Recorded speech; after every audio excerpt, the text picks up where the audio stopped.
Proudly sponsored by SSC Diamond Mining, a Bono Studios production.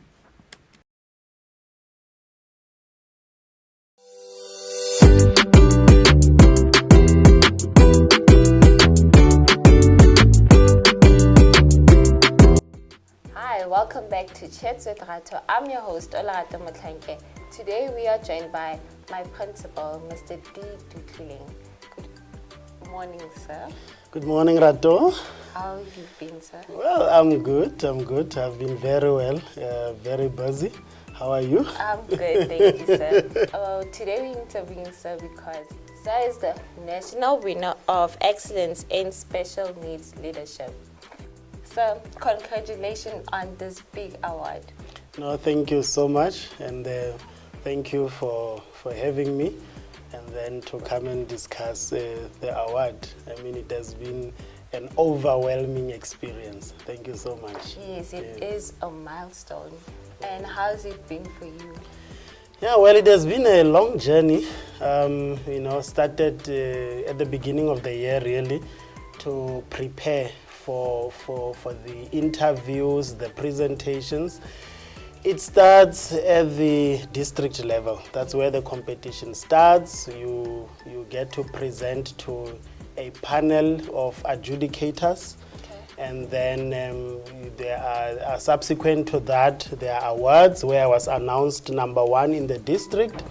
Yes, and then later on, we then go to present to a different set of adjudicators at the provincial level. And then later on as well, we also went to the awards where I was announced the winner in the province, Yeah, so now when it gets there, it becomes a little bit scary. Yes. It becomes a little bit scary because now you are going to national to compete against participants from other provinces, and we know historically there are big and very good, well-resourced provinces like Gauteng and Western Cape and the Free State and so on, so the nerves started there, yeah, but basically we did go to the national to also present to a different set of adjudicators, well-renowned professionals, academics, professors, and so on. So that day, when I went to do presentation, Yes, sir. was the scariest day of my life. Oh. Yes, matter of fact, after the awards, after I was announced, one of the candidates who was a candidate in a different category came to me. He said, "Congratulations." She's from Mpumalanga. She says, "Congratulations. To think of it, that day when we went for presentation, you were so nervous." She wasn't expecting that. Yes, I didn't even realize that people could notice my nerves, but I was nervous. Yeah. But you nailed it after all. Yes, yes, and then eventually when we went for the awards on the 5th of October, Yes, sir. I was in Pretoria. I was announced number one. It was shocking. It was shocking. Yeah. So, but it has been a good journey.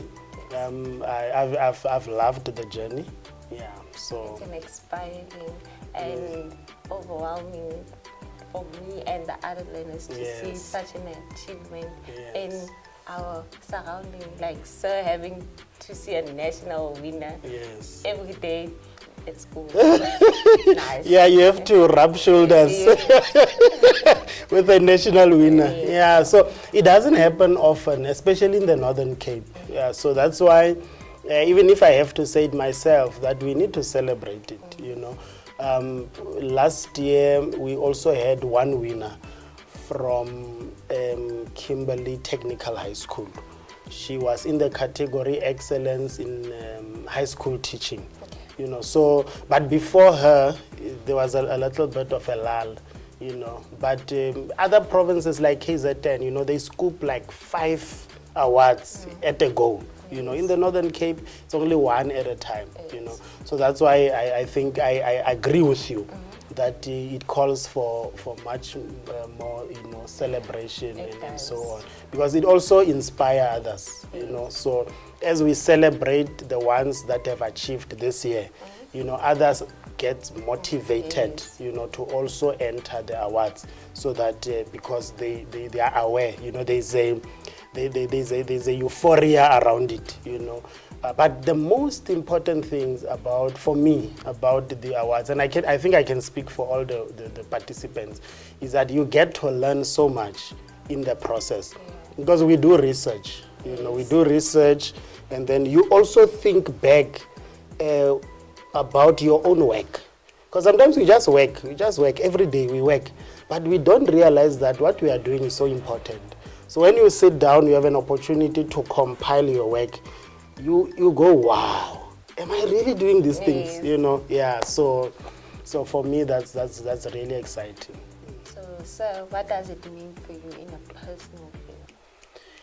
Yeah, well, personally, you can't separate professional me, from personal me, except the fact that I operate in different environments, on both contexts.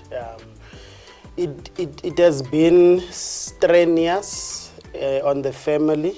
It has been strenuous on my time, because when you do research, you take time from other things to invest it to this particular project. But at the end, it is sweet, even for myself as a person. Look, I'm not sure, because the way I feel, I read somewhere, somebody was saying they were actually contrasting men and women, what drives us, and one of the items, I don't like it, but it says men are driven by achievement, so I think I resonate with that now that I've won this. I did not agree with it. I thought it was too arrogant. But now that I'm experiencing the feeling, I think I agree. And so personally, that's where I am, and my family, my boys. When I came from the airport, the first thing, Daddy, you are on Google. Wow. You're on Google. Boy, I just saw on Facebook and WhatsApp statuses, but no, you're also on Google. Yeah, so they said, we were just typing Lebogang, and then Google typed your surname. Oh, wow. I said, wow. So they were so excited, and look, I'm raising boys. So every success and achievement, it's an inspiration to them also, that they can also do this.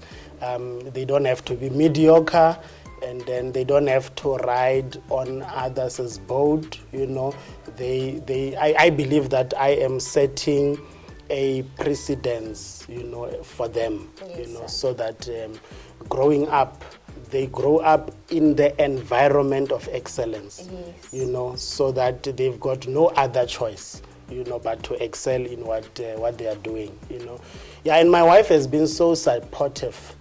Yeah, extremely supportive, because some of the times that I say I, was taking time out of the family, she was filling in, and she was doing an amazing job, So yeah, and she's also excited for me. She's my biggest fan. Yeah. She's my biggest fan. Yeah. So that's how it is. And then I have grown.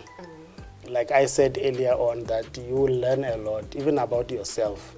So I have grown a lot. It has given me more confidence, that I can do this, because like I said to you, other provinces win these things. So when we don't win, we get trapped in the inferiority kind of complex, but it raises the bar as far as my personal view of who I am.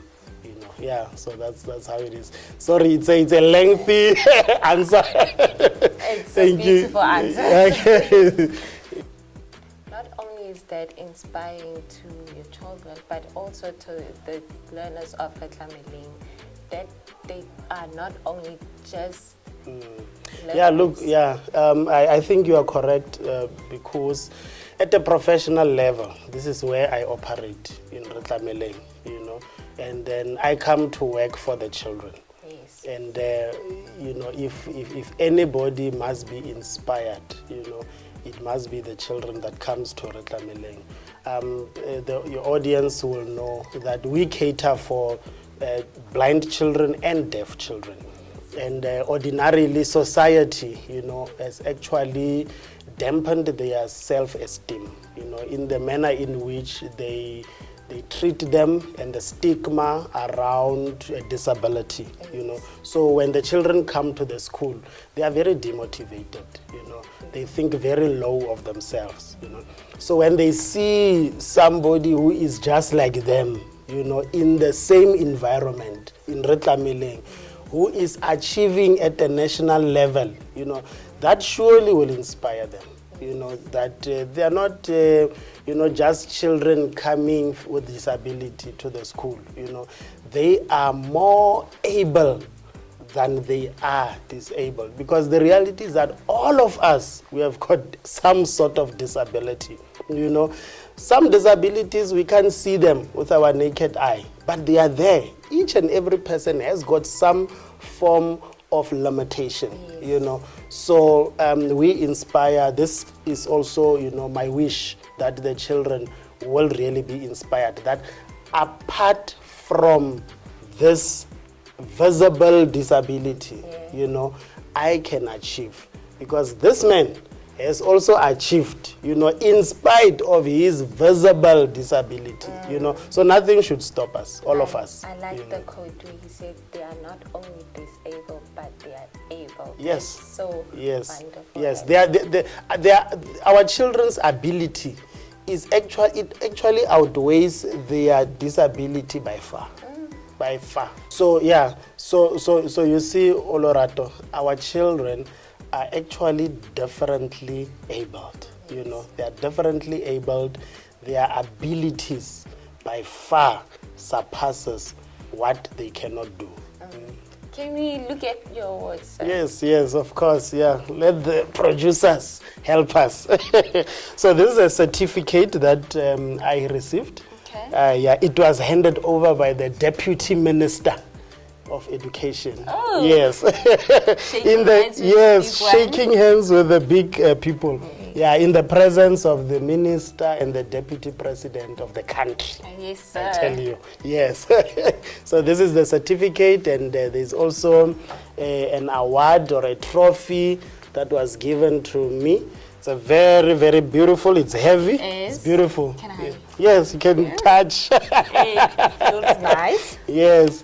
So this is what will be, you know, reminding us of our achievements, even years to come.